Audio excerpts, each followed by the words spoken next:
За туулгоол урсаж эхэллээ. Гэхдээ шар усны үерийн ус урсаж байгааг албаны хүн онцолж байна.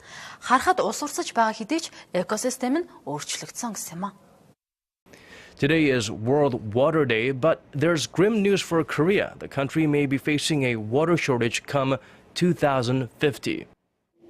An average Korean uses about 282 liters of water a day, the highest amount in the world, according to the Environment Ministry.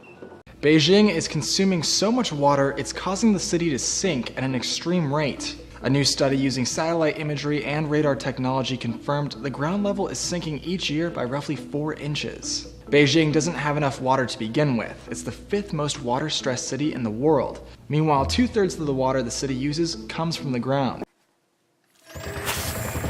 Дэлхийд дээрх нийт усны 97%-ийг далайн ус, үлдсэн 3% цэнгээг ус эзэлдэг гэж түүний 2.5% мөнх эзэлдэг, үлдсэн 1.5% бидний хэрэглэж болох ундны ус юм.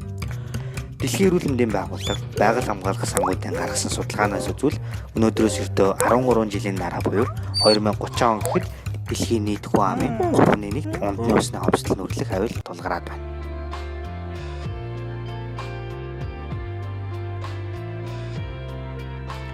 Энэ залууг мөхөө гэдэг. Тэр зүүн хойд Азийн залуучуудын усны зөвлөлийн гишүүн. Мөнхөө зөвлөлийнхөө уулзалтад оролцохоор эх орноосоо мартаж байна.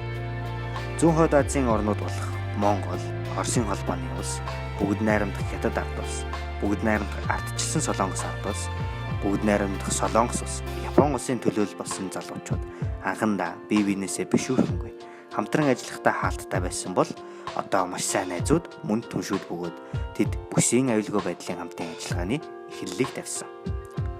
Зүүн хойд Азийн залуучуудын энэ зөвлөл дэлхий дээр амьдарч буй хүн бүрийн өмнө тулгамдж буй ундны усны асуудлын талаар байнгын доктортой үйл ажиллагаа явуулж 3 жил тутам уулзалтын хамтын ажиллагааны төлөвлөгөөгөө боловсруулж доктортой хамтран ажилладаг.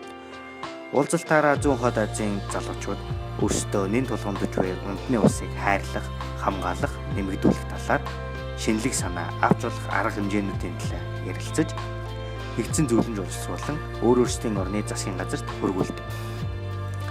Залуучуудын санаачлагыг зүүн хойд Азийн орнуудын засгийн газрууд сайшаан хүлээн авч залуучуудын усны зөвлөлтөөгөө хамтран хэрэгжүүлдэг төдийгүй засгийн газар хоорондын хамтын ажиллагааг бий болгож байгаа.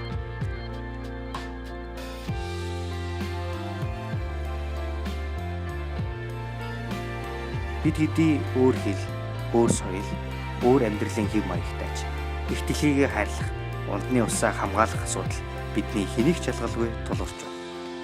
Зүүн хойд Азийн залуучуудын усны зөвлөлийг байгуулах нь бүс нутгийн хамтын ажиллагааг бий болгох шинэлэг санаачлах болох бөгөөд бүс нутгийн төдийгүй дэлхийн бүх иргэдийн өмнө тулгарч буй усны омцлыг шийдвэрлэхэд хувь нэмрээ оруулах ач холбогдолтой.